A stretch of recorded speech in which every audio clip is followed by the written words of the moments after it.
Mucha atención Colombia porque el presidente Petro advierte que Colombia podría enfrentar una crisis económica grave si se frena el decreto de emergencia económica que prepara su gobierno. Gracias a estos congresistas que no quisieron aprobar la ley de financiamiento. Y es que el jefe de Estado afirmó que la deuda pública actual es insostenible y señaló que el problema no es el nivel de endeudamiento, sino las condiciones financieras del país. Además, el mandatario acusó al Banco de la República al haberse comportado como un actor político de oposición durante su administración, porque el presidente bajó la inflación, pero esta gente del Banco de la República no autorizó a bajar las tasas de interés para nuevos créditos. ¿Cómo les parece?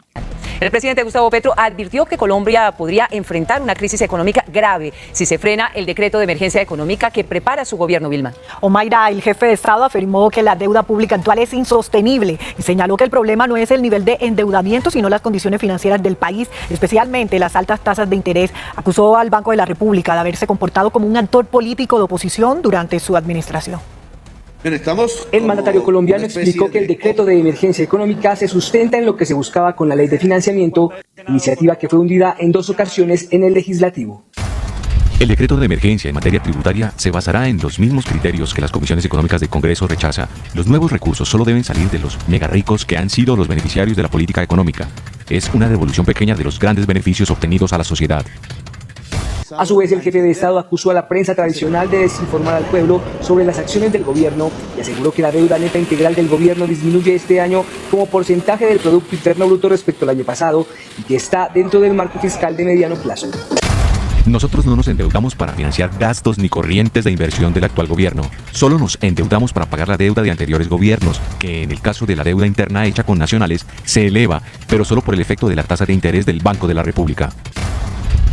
Cosa que la prensa nacional no dice en busca de resultados electorales en favor de sus propietarios, que son los hombres más ricos de Colombia y se acostumbraron a ser los dueños verdaderos del poder. El presidente Petro también explicó que la deuda actual es insostenible porque la ecuación económica fundamental de las finanzas públicas no se cumple, por lo que existe un déficit primario en las finanzas públicas desde el gobierno de Santos. Pero solo en este gobierno el Banco de la República decidió poner la tasa de interés real por encima de la tasa de crecimiento real de la economía.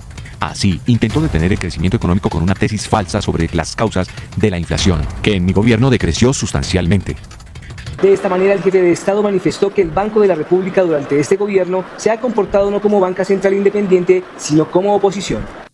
Y es que es así, efectivamente, porque no se les ha dado la gana de bajar estas tasas de interés. Pues ya hay unas reacciones de por qué se da emergencia económica que está promoviendo y decretando el presidente Gustavo Petro. El gobierno nacional acaba de firmar el decreto declarando estado de emergencia económica y social en todo el país. Pero, ¿y esto qué significa? Bueno, pues que el presidente activa poderes extraordinarios por 30 días. Esto le permite expedir decretos con fuerza de ley inmediatamente sin tener que esperar los debates del Congreso. La razón, pues básicamente no hay plata en la caja y el Congreso no aprobó la reforma tributaria por defender a los más ricos, literal, que no es ni usted ni yo. El gobierno en el decreto explica que se juntaron varias crisis. Primero, la Corte ordenó pagar más dinero a la salud y faltan más de 3 billones de pesos. Segundo, hay una deuda gigante en subsidios de energía que si no se paga podría causar un apagón masivo, especialmente en la costa caribe. Y tercero, la seguridad y las víctimas necesitan recursos urgentes que hoy no existen. El documento dice textualmente que como el Congreso negó la ley de financiamiento, el Estado se quedó desfinanciado para el 2026. Entonces se preguntarán ¿de dónde va a salir el dinero? Pues bueno, en los próximos días veremos nuevos decretos con impuestos que entrarán en vigencia de una vez. El decreto anuncia que irán, por 1, las personas y empresas de mayores ingresos y grandes patrimonios. 2, el sector financiero que pagará más renta. Y 3, impuestos a vapeadores, bebidas alcohólicas y apuestas en línea. Y no, el decreto no dice nada sobre 5 por 1000.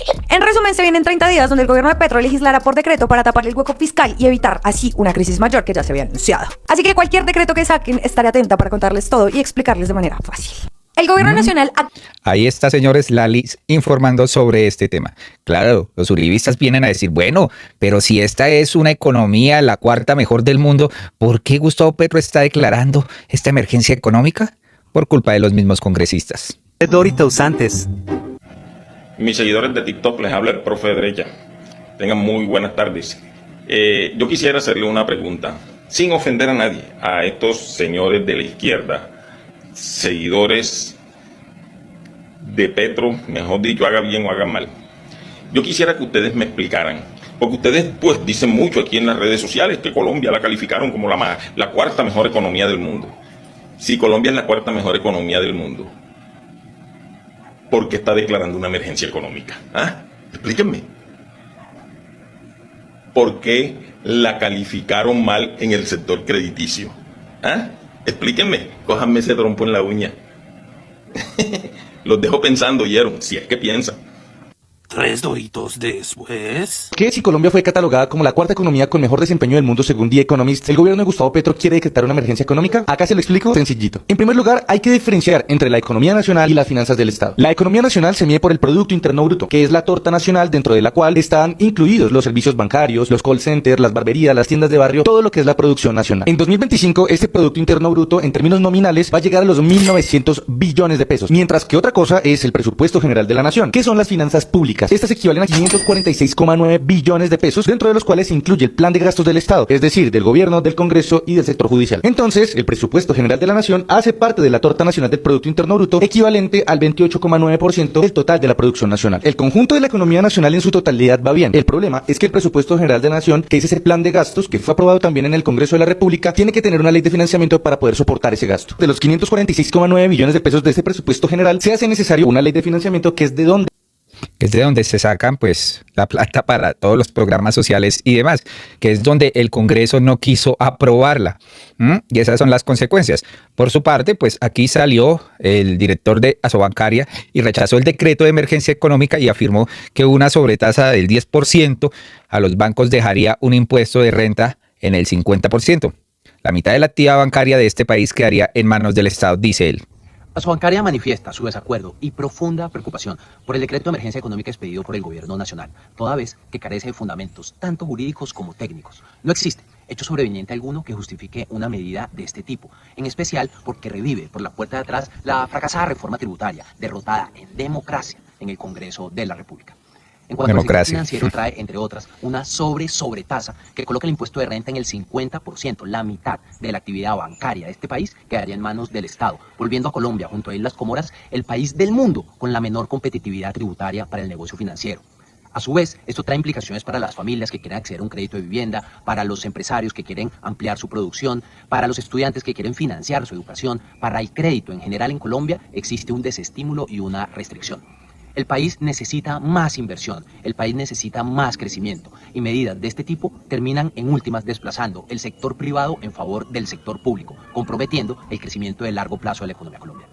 Bueno, vamos a ver qué opinan otros actores políticos, porque afirma el pacto histórico que la emergencia declarada por el presidente y su gabinete ministerial es consecuencia de la negativa de las bancadas del Congreso, pues de aprobar la ley de financiamiento, ¿no? Y es que esto se veía venir.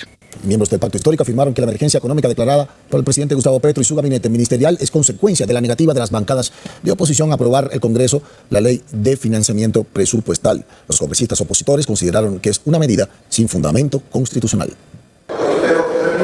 Una controversia política, además de la jurídica propia de esta medida, está desatando la declaratoria de emergencia económica que hizo el gobierno del presidente Gustavo Petro. Como la derecha hundió el proyecto de ley de financiamiento con la que se soportaba el déficit del presupuesto general de funcionamiento de la nación para el año entrante, al gobierno no le quedó más que el recurso de la emergencia económica, dicen desde el pacto histórico. Estamos ante un momento histórico que obligó al gobierno a adoptar una medida de emergencia económica, no como una medida dictatorial, sino para proteger a las mayorías marginadas de este país. Es un acto legislativo legítimo. El presupuesto del próximo año, que llega casi a 547 billones, tiene un faltante de recursos de 16 billones. Esos son los que el gobierno pretende cubrir ganando a las rentas de mayor rendimiento, grabando a los ricos, verdaderamente dueños de la riqueza real del país. Ante ese faltante, el expediente que le queda al gobierno nacional, ejecutivo, constitucional y legal, es producir un decreto de emergencia económica que le permita compensar ese faltante y además es lo más sano, no solamente desde el punto de vista tributario y de finanzas públicas, sino también desde el punto de vista de las necesidades de los más necesitados en Colombia. El gobierno buscaba superar esta crisis a través de una ley de financiamiento que fue hundida y despreciada en el Congreso por los sectores políticos más comprometidos con los intereses del gran capital.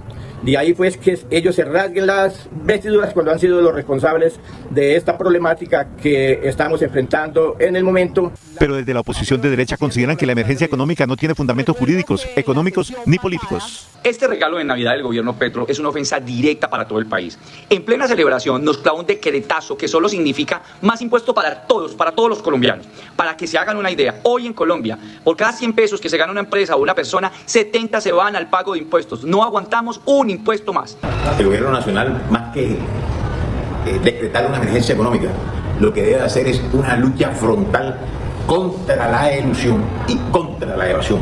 El gobierno nacional lo que tiene que hacer es dejar de derrochar. Esa emergencia económica es traída de los cabellos, una de las cosas más traída de los cabellos del gobierno de Petro, que siempre anda con estos distractores, porque se los digo desde hoy, no habrá emergencia económica. En la extrema derecha madrugaron hoy a instaurar demandas contra la emergencia económica María Fernanda Cabal, Paloma Valencia y Juan Carlos Pinzón, entre otros. Y otro de los que instaló esta demanda fue, adivinen quién, Abelardo de la Espriella, con su club de abogados. ¿Qué tal les parece esto? Aquí el señor reaccionando a esa emergencia. Y las tropelías. Defensores de la patria, hoy lunes 22 de diciembre, en las primeras horas del día, interpuse 2 acciones judiciales contra las ilegalidades y las tropelías del régimen de Gustavo Petro. La primera, una acción de inconstitucionalidad contra el decreto de emergencia económica. Ese decreto es abiertamente ilegal. No existen hechos extraordinarios que lo justifiquen. El país está quebrado, pero por la corrupción y el despilfarro del régimen. Por eso acudí a la Corte Constitucional pidiendo primero la suspensión inmediata del decreto y que esa corporación sesione de forma extraordinaria, incluso en Navidad, para atender el asunto. La segunda demanda es una acción popular por la venta de 23 billones de pesos en TES, que son títulos de deuda, sin subasta pública, a un solo inversionista extranjero que nadie conoce. Esto claramente afecta el patrimonio público, la moralidad administrativa y la transparencia que debe haber en el manejo del Estado. Esta solicitud fue hecha ante el Consejo de Estado pidiendo también suspensión inmediata de esa operación y sala extraordinaria para que resuelvan pronto. En Colombia nadie está por encima de la ley. Seguiremos defendiendo la Constitución y los recursos públicos. Yo confío en que las altas cortes pongan freno a la destrucción de Colombia. Hoy, más que nunca, estoy firme por la patria. Este baboso hizo firme con la patria y nunca prestó el servicio militar, dando un saludo de estas características. Sin embargo, aquí lo que busca la extrema derecha es bloquear al gobierno y su funcionamiento, ¿no? Ya se conoció en las noticias de Darcy Quinn que los magistrados de la Corte estarían reunidos de manera informal para analizar qué hacer con el decreto de emergencia económica del gobierno de Gustavo Petro, ¿no? No saben cómo actuar, ¿no? Por otro lado, se conoció, señores, que el registrador nacional, Hernán Penagos, está analizando y están revisando las firmas para las elecciones presidenciales, las que presentaron los diferentes precandidatos presidenciales, para ver si se avalan o no. Adivinen que de 50 millones de colombianos, supuestamente firmaron más de 32 millones. ¿Ustedes creen que 32 millones de colombianos firmaron a Abelardo, aquí a la señora Vicky Dávila, a los que presentaron firmas? Dudo mucho esto, ¿no? La mayoría de firmas deben ser fraudulentas, presuntamente. Se venció el plazo para erradicar el número de apoyos de las comités, las personas que quieren participar o aspirar a la presidencia de la República por el mecanismo de firmas. Al final terminaron radicando 22 comités, es decir, 22 candidatas y candidatos. La última vez en Colombia radicaron cerca de 8 o 9 candidatos, se radicaron 10 millones de firmas. En esta oportunidad recibimos 28 millones de firmas, más 3 millones que tienen que ver con Congreso, Cámara y Senado, es decir, 31 millones de firmas, 3 veces más de las que se han recibido en la última vez hace 4 años en Colombia. Eso significa que tendremos que trabajar desde la semana pasada, cuando se venció el plazo, hasta el próximo 21 de enero, que se le vence el tiempo a la registraduría para certificar si esas personas, esas candidatas y candidatos cumplen o no con el requisito mínimo para participar como candidatos a inscribirse a la presidencia de la República. Esos grupos significativos o esas personas más bien también tuvieron que informarle al Consejo Nacional Electoral si estaban interesados en participar en las consultas. Seguramente lo hicieron en su momento, es decir, antes de la semana pasada del 17. Una vez la registraduría certifique hasta el día 21 de enero cuáles de esos grupos significativos cumplieron con el requisito de las firmas, que son cerca de 635.000 por cada uno de ellos. Ellos podrán entonces con esa certificación o inscribirse como candidatos a la presidencia de la República o participar en las consultas del 8 de marzo si logran agruparse con otras organizaciones. El 31 de enero, fecha muy importante, inicia la fecha de inscripción de aquellas personas que quieran aspirar a la presidencia de la República. Luego, quienes quieren hacerlo por el mecanismo de firmas, ya para esa época tienen definida por parte de la registraduría si cumplieron o no el requisito. Pero también, si anunciaron al Consejo Nacional Electoral la intención de participar en la consulta, lo pueden hacer una vez la registraduría les certifique. Como puede ver usted, la registraduría va a certificar antes del 21 de enero, lo que les da el tiempo suficiente para que decidan si se inscriben como candidatos o si participan en la consulta. Eso sí, si deciden participar en la consulta, debieron haberlo indicado al Consejo Nacional Electoral hasta el 17 de diciembre. Se van a revisar todas, de quienes presentan 1 millón o 1,5 millones o 2 o 3 millones, porque en la registraduría pues nuestro deber es verificarlas una a una. Luego, tal y como lo ha dicho el Consejo de Estado, tenemos 3 mecanismos de verificación. De un lado tenemos una herramienta de software, de analítica de datos y de inteligencia artificial que cruza los nombres y los números de cédulas con el Archivo Nacional de Identificación y contra el censo electoral. Hay una depuración muy importante porque en muchas ocasiones no se incluyen los nombres completos o no aparecen las firmas adecuadas, el número de cédulas correspondientes, o un nombre no corresponde a otro, o no falta quien escriba un nombre que no existe ni siquiera en el censo electoral. Luego los cruzamos y ese cruce ya nos da un resultado muy importante. Tenemos también un equipo de grafología que, de acuerdo a las alertas que presenta la herramienta de software, de tamaños, de grafías y demás, entra a revisar de manera manual un equipo de grafólogos aquellas alertas que se nos presenten. Y por otro lado, tenemos cerca de 400 supernumerarios que están también revisando y digitalizando el número de apoyos que se llegan. Vamos a trabajar muy fuerte, estamos prácticamente de tiempo completo trabajando para poder cumplirle al país, para poder verificar de manera muy juiciosa esas firmas y certificar a aquel que supere el número de ellas y obviamente negarle la certificación a quienes no lo cumplen. Vamos a estar prácticamente todos los días de aquí al 21 de enero revisando las firmas, porque insisto, en esta oportunidad, muy a pesar de que bajaron de 90 a 22 los grupos significativos, terminaron presentándose cerca de 28 millones de firmas para presidencia y 3 millones para Congreso de la República. Luego se triplicó el número de firmas desde la última vez, es decir, en la historia de Colombia nunca se habían radicado tantas firmas. Eso implica pues un trabajo incesante para poder certificar a tiempo. Están, mejor dicho, atemorizados y con ganas de llegar a la presidencia de los de extrema derecha. Vamos a ver si estas firmas, que también algunas fueron suplantadas por los mismos familiares, ¿no? Para lograr platicas, señores, presuntamente, ¿no? Pero también se confirma que en el 2026 los jurados de votación entregarán, sin pedir el tarjetón único de las consultas, para escoger candidato presidencial. No se manejarán diferentes tarjetones para cada consulta, sino uno en total, ¿no? Y aquí, pues, más de uno marcará, pues, su partido y su candidato de elección. Bien decía Camila, tenemos un chorrero de candidatos que nunca habíamos visto. Usted nos decía, solo por firmas hay 91, más los que les han dado los avales de los partidos. Y aquí me surgía a mí una pregunta, porque también así como hemos visto muchos precandidatos de momento, pues parece que en el panorama habría varias consultas. Ve uno la del Frente Amplio de la izquierda, Carlos Caicedo, el exgobernador, ya está proponiendo otro Frente Unido que no sea el mismo en el que esté Roy Barreras. Ve uno que podría haber una de centro, podría haber una o dos por el espectro de la derecha. Y me surgía a mí una pregunta, si tenemos, no sé, 5 consultas, ¿hasta cuántas consultas puede haber? Y entonces, si tenemos 5, ¿habrá 5 tarjetones o eso cómo sería? O sea, ¿habrá 5 tarjetones por cada consulta? ¿Un tarjetón por cada consulta? Esa pregunta es muy buena y la voy a aprovechar para responderla de una vez, sí. Porque de manera informal me han preguntado al respecto, pero ya la decisión está adoptada. ¿Cuántas consultas pueden llevarse a cabo? Pues son indeterminadas. Es decir, si los partidos políticos presentan diferentes consultas, aquí hay 31 partidos en Colombia, y si se quieren presentar 31 consultas, podrían llegar a darse. Seguramente no va a ser así, seguramente se van a aliar en coalición de los partidos políticos, pero el número de consultas no está limitado por la ley. En segundo lugar, el año entrante, en las elecciones de marzo de Congreso, Cámara y Senado de la República, se llevarán a cabo las consultas para elegir candidatos presidenciales de los partidos que así lo determinen, y esas consultas se incluirán todas ellas en un único tarjetón. Si son 2, 3, 4 o 5, estarán incluidas en un único tarjetón donde la ciudadanía podrá solicitar la consulta y elegir de esas consultas la que les parezca o busquen participar o la que más les anime. ¿Y por qué será un único tarjetón? Porque dividir las consultas por organizaciones políticas o por grupos ideológicos o por coaliciones, sin lugar a dudas es un grave error que no podemos cometer porque estaríamos vulnerando el secreto del voto. Solo que una persona llegue a una mesa de votación a decidir o a pedir el tarjetón de una consulta en concreto ya está de alguna manera mostrando cuál es su orientación ideológica y eso viola el secreto del voto. Pero entonces quiere decir que el secreto del voto se ha violado en otras oportunidades, porque hace 4 años, cuando hubo consultas interpartidistas, había un tarjetón por consulta. Esta es una nueva jurisprudencia que está aplicando la registraduría y es hacer un único tarjetón para todas las consultas. De acuerdo, Camila, así va a ser. Nosotros tenemos que garantizar la inviolabilidad del secreto del voto. Que en una mesa de votación hayan tantas tarjetones como consultas, pues prácticamente obligan a la persona a develar de alguna manera su orientación ideológica y eso puede generar serias dificultades.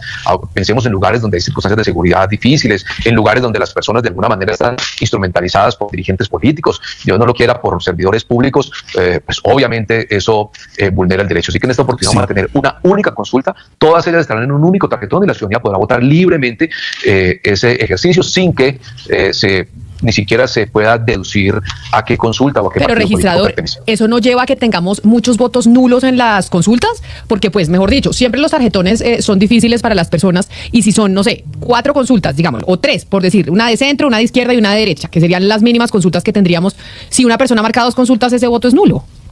Claro, pero igual como ocurre con una elección cualquiera, Camila. Si las personas en un tarjetón de Senado y de Cámara, que es mucho más difícil, la ciudadanía tiene claramente hoy, por la historia de la lista preferente en Colombia, que solo puede votar por una organización política. De hecho, estamos diseñando el tarjetón para que sea lo suficientemente amigable, para que diga en la parte alta claramente que solo se puede elegir una única consulta. Pero votar de 3 o 4 consultas es mucho más sencillo, se lo aseguro, que votar de un tarjetón de Senado y Cámara, que son inmensos. Pero el registrador, entonces, ¿esto quiere decir que yo como ciudadana solamente puedo participar en una consulta? Es decir, yo no podría votar por centro, izquierda y derecha y tener a los candidatos de mi preferencia. Claro que no, solo es posible votar por una única consulta de todas ellas. Por eso, si ustedes lo recuerdan, hace 4 años eran 4 tarjetones, otra vez no recuerdo, por cada consulta y las personas solo podían tomar una de ellas. Nadie podía votar por 3 consultas al tiempo, así estuvieran las tarjetas electorales individuales. Solo se puede votar por una de ellas, eso será el próximo año. Agruparlas, crean, Camila, le aseguro que es una garantía del derecho al voto del ciudadano. Es decir, es la mejor manera de proteger a la ciudadanía, de garantizarle los derechos políticos. Pensar de otra manera sería un error. Sin embargo, obviamente aquí estamos haciendo todo para que sea un tarjetón muy sencillo, muy amigable, para que se diga que se puede votar en una única consulta. Y la verdad, se lo digo, hoy en Colombia el conocimiento de la ciudadanía de la forma de votar listas preferentes es uno de los más altos de Latinoamérica. Es decir, el número de votos nulos en Colombia para Senado, que es tan complejo, es mucho más bajo que cualquier otro lugar de Latinoamérica. La ciudadanía ya, por cuenta de tantos años de trabajo, ya... Bueno, ahí lo tienen, señores. Vamos a ver qué pasa. Un solo tarjetón para las consultas el 8 de marzo y también pues verificando las firmas de qué candidatos realmente hicieron su trabajo legalmente, ¿no? Colombia, hasta acá este video. Muy amables por escucharnos y nos vemos en uno próximo.